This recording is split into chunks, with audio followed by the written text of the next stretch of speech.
முன்னாடி உதயநிதி ஸ்டாலினும் சரி, சரிங்க சார். இப்போ இருக்கிற ஆதவ அர்ஜுனாவும் சரி, சரிங்க சார். விளையாட்டு வந்து விவசாயத்தை தாண்டி நான் முக்கியத்துவம் கொடுப்பேன்னு இப்போ ஆதவ அர்ஜுனா சொல்லி அது சர்ச்சையாச்சு. நிறைய ஊழலும் நிறைய ஒரு உள்ளடி வேலைகளும் நடக்கிறதுனால எனக்கு எல்லா விதமான சக்தியும் இருந்தா அரசு மேலேயே வழக்கு தொடுத்து நான் ரெடியா இருப்பேன். முன்னாடி உதயநிதி ஸ்டாலினும் சரி, சரிங்க சார். இப்போ இருக்கிற ஆதவ அர்ஜுனாவும் சரி, சரிங்க சார். விளையாட்டு வந்து விவசாயத்தை தாண்டி நான் முக்கியத்துவம் கொடுப்பேன்னு இப்போ ஆதவ அர்ஜுனா சொல்லி அது சர்ச்சையாச்சு. இப்போ இது எல்லாமே ஸ்டண்ட் தானா சார்? எல்லாமே பண்ணுறாங்க சார். அது எங்கள் கேமுக்கு பண்ணல தான் நாங்கள் சொன்னோம். விளையாட்டில் ஏன்னா இவர் சொன்னப்பே அந்த வருத்தம் தெரிஞ்சுது. இப்போ இந்த கவர்மெண்ட்டை பற்றி சொன்னது நம்மளுக்கு டைம் கொடுக்கணும். ஃபர்ஸ்ட் ஆஃப் ஆல் இவங்க எல்லாம் ரொம்ப நாளாக மீட் பண்ணதுக்கே ட்ரை பண்ணுறாங்க. அதுவே மீட்டிங் நடக்கல. அவங்களுக்கு வேறு ப்ரிஃபரன்ஸ் இருக்கோ என்னவோ நம்மளுக்கு தெரியாது. இப்போ அதுக்குள்ளேயே நம்ம அதுக்கு ஒரு சொல்யூஷன் வரக்கூடாது. இப்போ கடந்த 2 ஆட்சியை சொன்னீங்கன்னா கரெக்டு. ஏன்னா ரிசல்ட் இல்லை சார். என்ன பார்த்துக்கோங்க, 41 இயர்ஸ் ஆகுது. அப்போ சப்போர்ட் இல்லைன்னு தானே சார். உங்களுக்கு லைவ் எக்ஸாம்பிள் அவங்க போகிற டிக்கெட் நான் படத்தில் சொல்கிறேன். நான் போகிற டிக்கெட்டு, ஃப்ளைட் டிக்கெட்டாவது, ட்ரெயின் டிக்கெட்டாவது எல்லாம் சொந்த காசு. குடிக்கிற தண்ணி கூட எந்த தான். அதுதான் உண்மையானது. நான் சொன்ன ஒவ்வொரு வார்த்தையும் டைரக்டர்ஸ் எழுதின ஒவ்வொரு வசனமும் அவங்கேருந்து எடுத்தது தான். இல்லை, விளையாட்டுத்துறையே அவங்க விளையாட்டாக தான் ஆமாம் பார்க்கணும். ஆமாம் ஆமாம் அப்படிதான் இருக்குது. ஆமாம். அதாவது உங்களுக்கே இந்த மாதிரி ஒரு படத்துக்கே அங்கீகாரம், நாங்கள் இவ்வளோ விமர்சனம் பண்ணியும் அங்கீகாரம் கிடைக்கல. இந்த படத்துக்கு ரசிகர்கள்ட்ட எப்படி அங்கீகாரம் கிடைக்கும்? அதான் சொல்கிறேன். இந்த படம் ஜெயிச்சதுன்னா விளையாட்டு வீரர்கள் ஜெயிப்பாங்க. இந்த படம் தோத்துச்சுன்னா விளையாட்டு வீரர்கள் என்றைக்குமே ஜெயிக்க முடியாது. அண்ணே ஒன்றும் இல்லைண்ணே, ரொம்ப சிம்பிள்ண்ணே. இந்த நான் இன்டர்வியூவில் சொன்னது தானே, இந்த கதையில் நான் பேசியிருக்கிறது நான் ரிசர்ச் பண்ணதில் ரொம்ப குறைஞ்ச சதவீதம், ஒரு 10% தான் நான் பேசியிருக்கிறேன். இவங்க எனக்கு தெரியாது இங்கே வருவாங்கன்னு. ஆக்சுவலாக என் படம் பார்த்துட்டு இன்றைக்கி உங்களை சந்திக்கிறதுக்கு ஒரு 13 பேர் ரெடியாக இருந்தாங்க. அதை நம்ம எதாவது சிம்பத்தி கிரியேட் பண்ணுற மாதிரி இருக்குன்னு சொல்லிட்டு நான் வேணான்னு சொல்லிட்டேன். ஒன்றும் இல்லைண்ணே, ரொம்ப சிம்பிள்ண்ணே.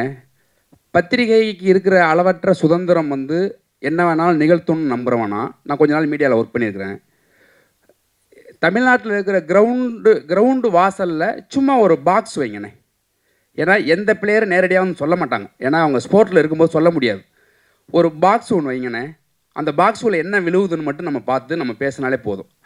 என்னென்னா இங்கே வந்து பிரச்சனையே என்னென்னா, இது வந்து தொட்டோம்னா ரொம்ப பெருசாக மாறும். பட்ஜெட்டில் ஆரம்பிக்கணும். அது பட்ஜெட்டில் ஆரம்பித்து அரசும் அதிகாரிகளும் அக்கறைப்படுறதில் வந்து நிற்கணும். அது இங்கே விளையாட்டு இதில் வந்து அந்த பாதிக்கப்பட்ட அப்யூஸ் பண்ணப்பட்ட பொண்ணு ஒருத்தி, சத்யா ஒருத்தி பேசுவாள்ல இங்கே, ஏன்னா இங்கே விளையாட்டோட மதிப்பே தெரியாது அப்படிங்கிறது தான் அப்படின்னு.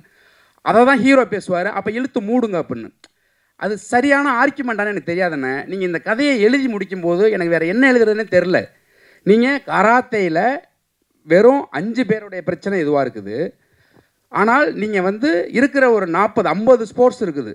ஒலிம்பிக் ஸ்போர்ட்ஸ் மட்டுமே ஒரு 33 to 36 இருக்குது. ஒட்டு மொத்தமாக ஒரு 50 to 55 கேம்ஸ் இருக்குது. நீங்கள் ஒட்டு மொத்தமாக தமிழ்நாட்டில் எடுத்தீங்க அப்படின்னா, அதான் இந்த கதையை எழுதி முடிக்குமே எனக்கு ஒன்று தோணுச்சுண்ணே.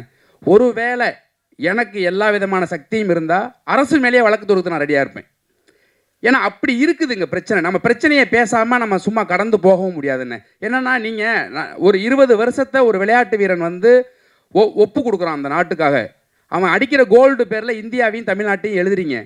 ஆனால் அவனுக்கு என்ன பண்ணுறோம்? எதுவுமே நம்ம பண்ணுறதில்ல. இது வந்து என்னென்னா, இது காலங்காலமாக புறையோடி கிடக்குது. இது நான் உலகத்திலே வஞ்சிக்கப்பட்ட இனம்னா உதவி இயக்குனர்னு நினச்சிக்கிட்டு இருந்தேன். இந்த கதைக்குள்ளே போனதுக்கப்புறம் தான் தெரிஞ்சிச்சு அது விளையாட்டுத்துறையில் இருக்கிறவங்களாம் அப்படின்னு சொல்லிட்டு செய்கிறாங்க.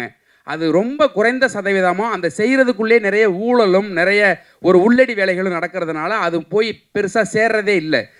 இந்த விளையாட்டுக்கு ஒப்பு கொடுத்தவங்களுக்கு திரும்பி பார்த்தா லைஃப் இல்லை, வேறு எங்கே போவாங்க? எல்லாரும் கதை கேட்க முடியும், ஆனால் எங்கே போய் இருப்பாங்க? அந்த கேள்வி பெருசாக இருக்குது. அதுதான் அந்த ஆதங்கம் தான் இந்த கதைன்னு நான் சொன்னது.